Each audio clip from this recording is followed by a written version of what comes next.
membaca Al-Quran.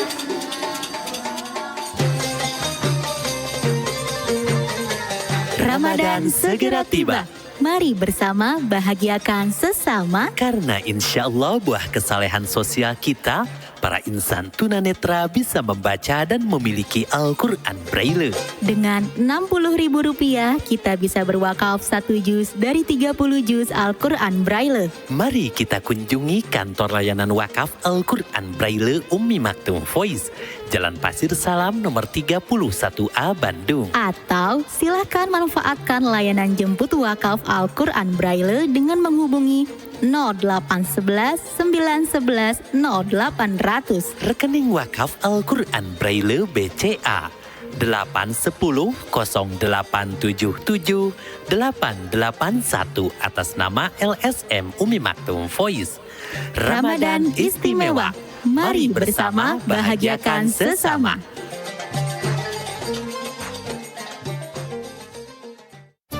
Assalamualaikum sahabat UMV. Kembali lagi dengan konten inspiratif dan menarik dari Al-Quran Braille Official.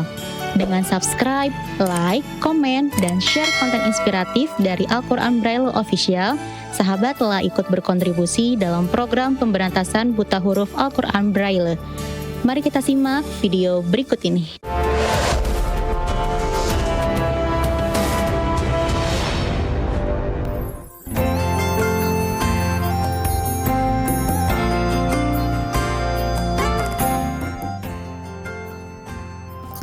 Assalamualaikum warahmatullahi wabarakatuh. Sahabat UMV, alhamdulillah kita kembali lagi di podcast Membuka Mata Hati, mengintip kisah inspiratif bersama saya Ayani dan bersama saya juga Entang Kurniawan. Iya. Gak usah diperkenalkan. Oh iya. Saya bisa memperkenalkan diri sendiri.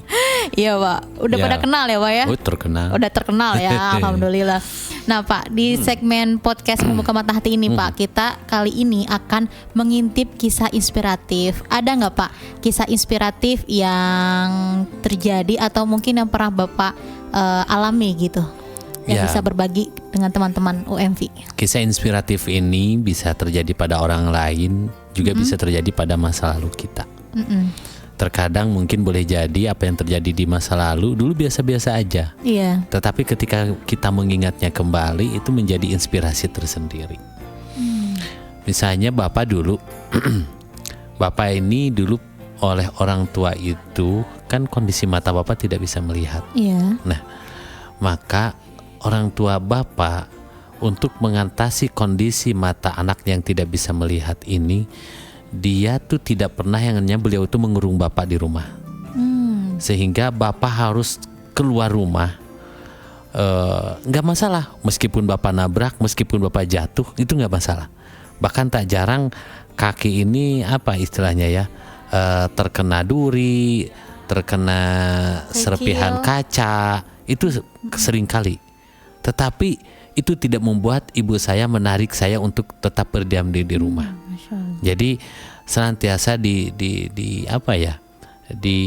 dimotivasi untuk mau terjun ke masyarakat, bergaul. Ketika ada kerja bakti saya juga ikutan. Bahkan ketika ada misalnya ada yang bangun rumah, tetangga, saya juga harus ikut. Saya ditugaskan oleh ibu saya untuk mengambil sisa-sisa potongan kayu yang tidak terpakai tentunya ya. Kan suka ada kan potongan-potongan kayu untuk yang nggak terpakai untuk nantinya dijadikan sebagai kayu bakar. Iya. Nah, saya sering gitu. Bahkan kadang-kadang saya juga diberikan kesempatan oleh masyarakat sekitar untuk ikut seperti biasa, naik ke atap gitu ya. Naik, saya biasa aja naik ke atap gitu, kemudian ikut masang genting. Sampai gitu. masang genteng juga. Masang genting, iya. Bahkan ya termasuk masang lampu.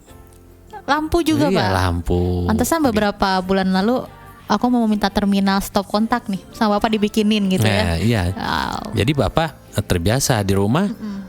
Yang masang instalasi juga kadang Bapak gitu. Jadi itu akibat orang tua dulu tidak mendiamkan Bapak, mentang-mentang Bapak ini sebagai tunanetra. Justru orang tua bapak berpikir sudah mata tidak bisa melihat, kemudian tidak digerakkan. Nanti kan udah mau melihat, nanti hidupnya penuh ketakutan kan bahaya.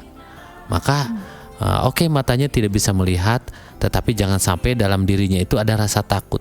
Takut jatuh, takut nabrak, itu jangan sampai seperti itu. Bahkan bapak pernah oleh orang tua bapak itu disuruh jualan cabai punya tetangga. Jualan keliling itu tuh, keliling kampung. Iya. Wow. Kangkung, cabe gitu kan. Nah, jadi jualan cabe punya tetangga.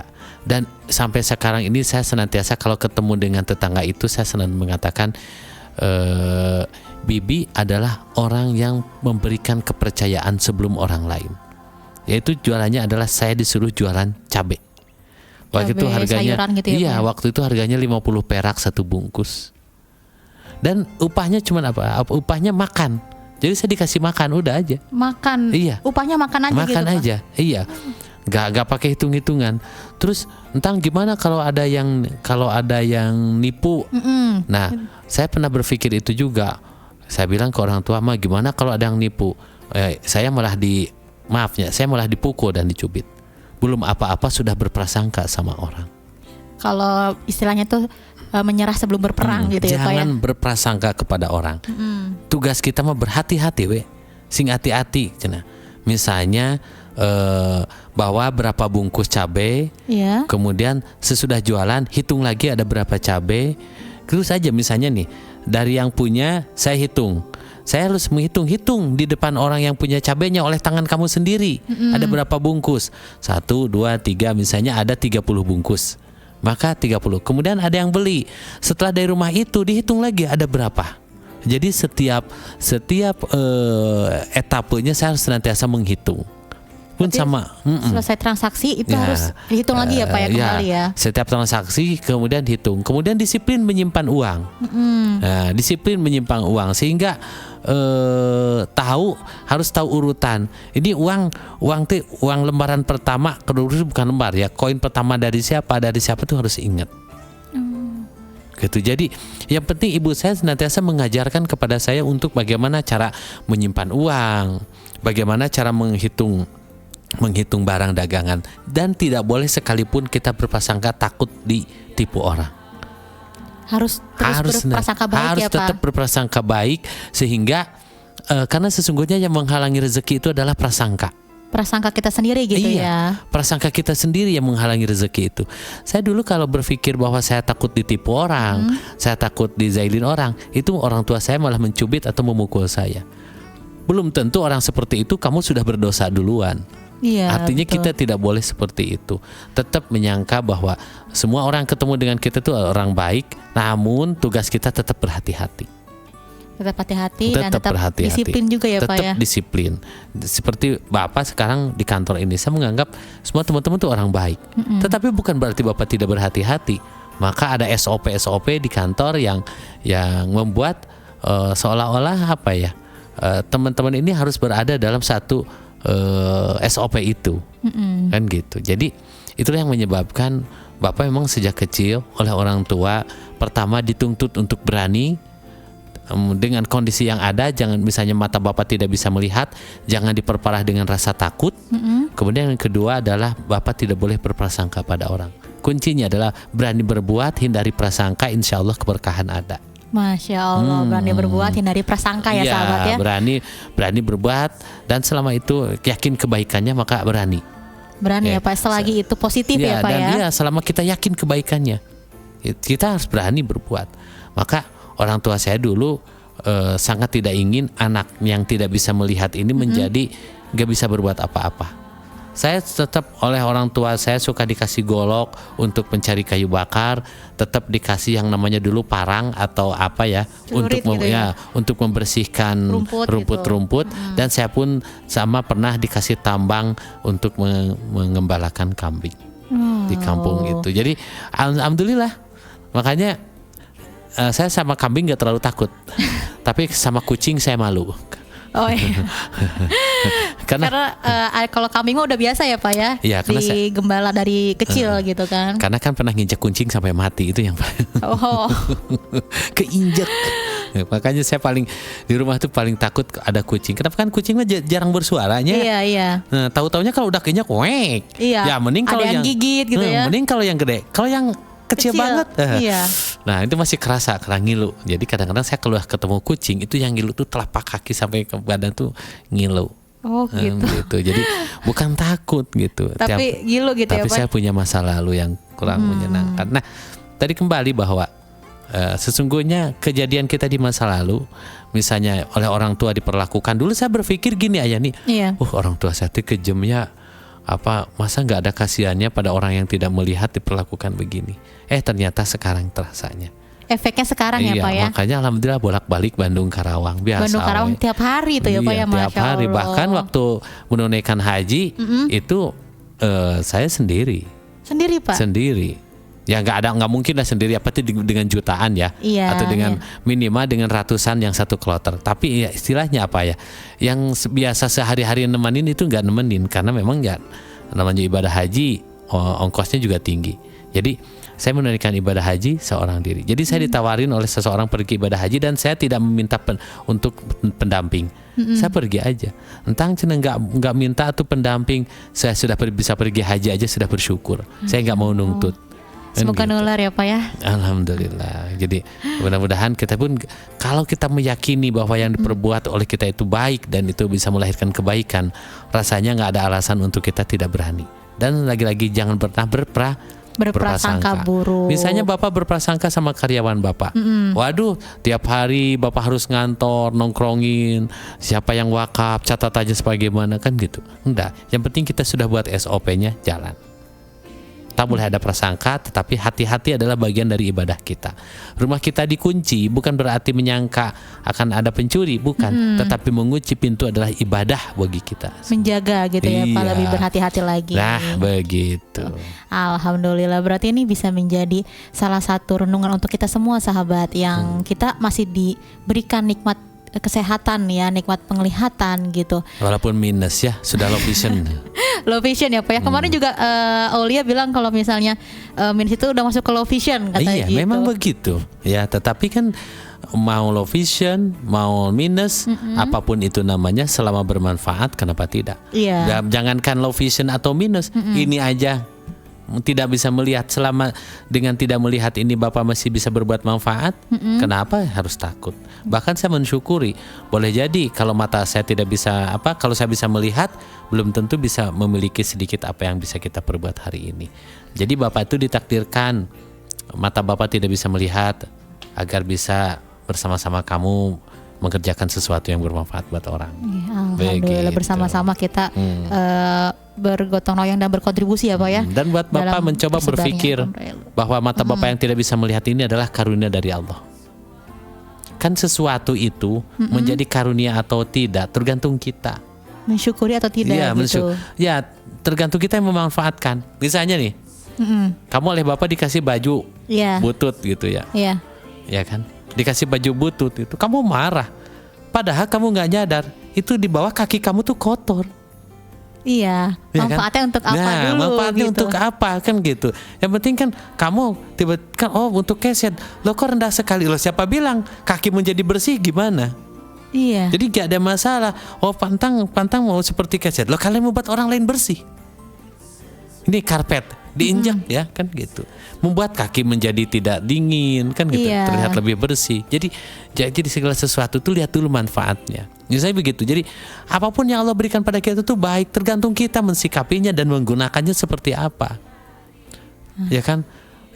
Saya pernah waktu itu lagi naik bis gitu ya.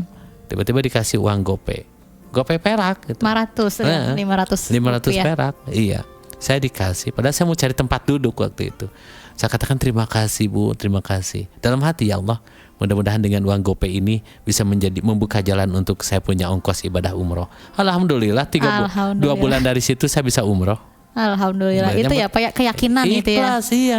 Ikhlas apa yang coba kalau saya pakai emosi. Padahal di kantong ada duit waktu itu 500.000, bisa dilemparin tuh yang namanya uang GoPay. Tetapi buat saya, ya Allah, mudah-mudahan dengan uang GoPay ini bisa menggenapkan ibadah ongkos untuk ibadah umroh. Dan alhamdulillah bisa umroh. Masya Allah. Gratis lagi. Gratis ya Pak Boleh ya? jadi karena kita menerima uang gopay. Jadi penting tadi berani berbuat, hindari prasangka buruk sama orang lain. Iya begitu. Dan yakin ya Pak ya tentang setiap kegiatan atau perilaku kita yang berdampak pada kebaikan. Gitu. Betul. Masa kita nggak yakin ya kalau dari pekerjaan kita itu membuat teman-teman tunanetra bisa punya Quran. Betul Pak, betul. Membuat para tunanetra bisa membaca Al-Quran, maka kita harus yakin dan kita harus punya keinginan bahwa bacaan mereka juga ada salah satunya bagian dari kerja keras kita. Begitu? Iya, dan amalan jariah juga ya Pak ya untuk semuanya. Betul. Alhamdulillah. Sahabat, semoga kisah inspiratif yang disampaikan oleh Bapak Antang Kurniawan ini bisa menjadi motivasi untuk kita semua agar senantiasa bersyukur dan hindari prasangka buruk kepada orang lain, serta yakini diri kita bahwa setiap apa yang kita lakukan itu yang berdampak positif dan bernilai kebaikan. Alhamdulillah. Makasih Bapak. Sama-sama. Kita berjumpa lagi di segmen berikutnya ya Bapak ya. Gak tahu. Baik sahabat, jangan lupa untuk like, komen, share, dan subscribe channel kita Al-Quran Braille Saya Antang Official. Kurniawan. Saya Ayani. Mohon pamit. Wassalamualaikum warahmatullahi wabarakatuh.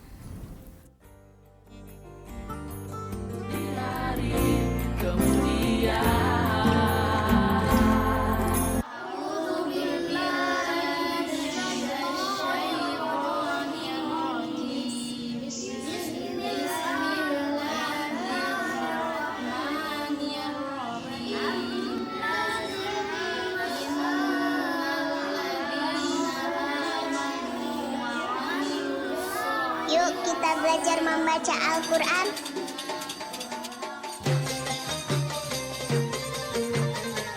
Ramadan segera tiba. Mari bersama bahagiakan sesama. Karena insya Allah buah kesalehan sosial kita, para insan tunanetra bisa membaca dan memiliki Al-Quran Braille. Dengan Rp60.000 kita bisa berwakaf 1 juz dari 30 juz Al-Quran Braille. Mari kita kunjungi kantor layanan wakaf Al-Quran Braille Ummi Maktum Voice, Jalan Pasir Salam nomor 31A Bandung. Atau silakan manfaatkan layanan jemput wakaf Al-Quran Braille dengan menghubungi 0811 911 0800. Rekening wakaf Al-Quran Braille BCA 810 0877 881 atas nama LSM Ummi Maktum Voice. Ramadan istimewa. Mari bersama bahagiakan sesama.